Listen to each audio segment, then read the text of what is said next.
বাংলাদেশ বিদ্যুৎ উন্নয়ন বোর্ডের পিডিবি কাছে সরকারি, বেসরকারি সহ বিভিন্ন বিদ্যুৎ উৎপাদন কোম্পানি ৩,৩,১০৮ কোটি ৯,৯ লাখ টাকা পাবে।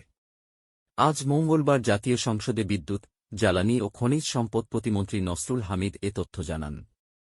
আওয়ামী লীগের সংসদ সদস্য মামুনুর রশিদের এক প্রশ্নের জবাবে পিডিবির কাছে বিদ্যুৎ কেন্দ্রগুলোর বকেয়া পাওনার তথ্য তুলে ধরেন প্রতিমন্ত্রী। তিনি বলেন, সরকারি, বেসরকারি ও যৌথ উদ্যোগে স্থাপিত বিদ্যুৎ উৎপাদন কোম্পানির পাশাপাশি আমদানির মাধ্যমে বিদ্যুৎ ক্রয় করে তা বিতরণ সংস্থা কোম্পানির কাছে বিক্রি করে পিডিবির কাছে সরকারি বিদ্যুৎ উৎপাদন ও সঞ্চালন কোম্পানিগুলোর পাওনা গত এপ্রিল পর্যন্ত ১,০০,৩৯১ কোটি ৪,৩ লাখ টাকা। বেসরকারি বিদ্যুৎ উৎপাদন কোম্পানিগুলোর পাওনা ১,৫,০০২ কোটি ৪,৩ লাখ টাকা। যৌথ উদ্যোগে স্থাপিত বিদ্যুৎ উৎপাদন কেন্দ্রগুলোর পাওনা ২,৪১৭ কোটি ৬,৪ লাখ টাকা।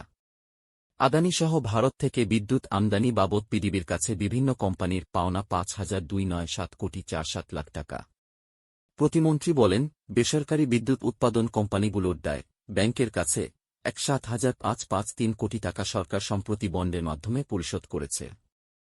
স্বতন্ত্র সংসদ সদস্য আব্দুল্লাহ নাহিদের এক প্রশ্নের জবাবে বিদ্যুৎ প্রতিমন্ত্রী বলেন, চাহিদা অনুযায়ী বিদ্যুৎ উৎপাদনে ঘাটতি না থাকলেও কোভিড-১৯ মহামারীর পর ইউক্রেন-রাশিয়া যুদ্ধ ও বৈশ্বিক জ্বালানি সংকটের কারণে পরিপূর্ণ সক্ষমতায় বিদ্যুৎ উৎপাদন করা সম্ভব হচ্ছে না। এর ফলে কিছু কিছু স্থানে নিরবচ্ছিন্ন বিদ্যুৎ সরবরাহে সাময়িক অসুবিধা হচ্ছে।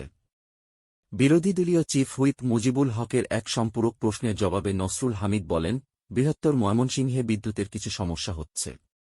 সেখানে গ্যাসের স্বল্পতার কারণে এ সমস্যা হচ্ছে। জামালপুরের দুটো বিদ্যুৎ কেন্দ্র বন্ধ আছে।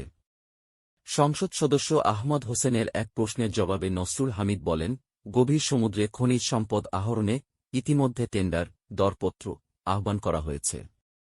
এক্সনবিল, শেভরনসহ ৭টি কোম্পানি আগ্রহ প্রকাশ করেছে। গ্যাসের ঘাটতি। সংরক্ষিত নারী আসনের সদস্য ফরিদা ইয়াসমিনের প্রশ্নের জবাবে জ্বালানি প্রতিমন্ত্রী বলেন, এখন গ্যাসের ঘাটতি ৫০ কোটি ঘনফুট। তবে কোনো শিল্প প্রতিষ্ঠান গ্যাস পায় না, এমন কোনো লিখিত অভিযোগ তারা পাননি। সরকার চেষ্টা করছে শিল্পে নিরবচ্ছিন্ন গ্যাস রাখার জন্য। বাসাবাড়িতে গ্যাসের সমস্যা আছে। গ্যাসের চাপের সমস্যা আছে। লোকসানি প্রতিষ্ঠান। স্বতন্ত্র সংসদ সদস্য এ কে আজাদের এক প্রশ্নের জবাবে শিল্পমন্ত্রী নুরুল মজিদ মাহমুদ হুমায়ুন বলেন, বাংলাদেশ ইস্পাত ও প্রকৌশল কর্পোরেশনের বিএসইসি অধীনে চালু থাকা ৯টি প্রতিষ্ঠানের মধ্যে ৪টি লোকসান দিচ্ছে। সেগুলো হল Atlas Bangladesh Limited, Bangladesh Blade Factory Limited, Eastern Tubes Limited ও ন্যাশনাল টিউবস লিমিটেড। শিল্পমন্ত্রী জানান, বাংলাদেশ চিনি ও খাদ্য শিল্প কর্পোরেশনের নিয়ন্ত্রণাধীন ৬টি প্রতিষ্ঠানের মধ্যে ৫টি লোকসানি। ২০১৮ সালের পর থেকে সরকার এ খাতে কোনো ভর্তুকি দিচ্ছে না বলেও জানান তিনি।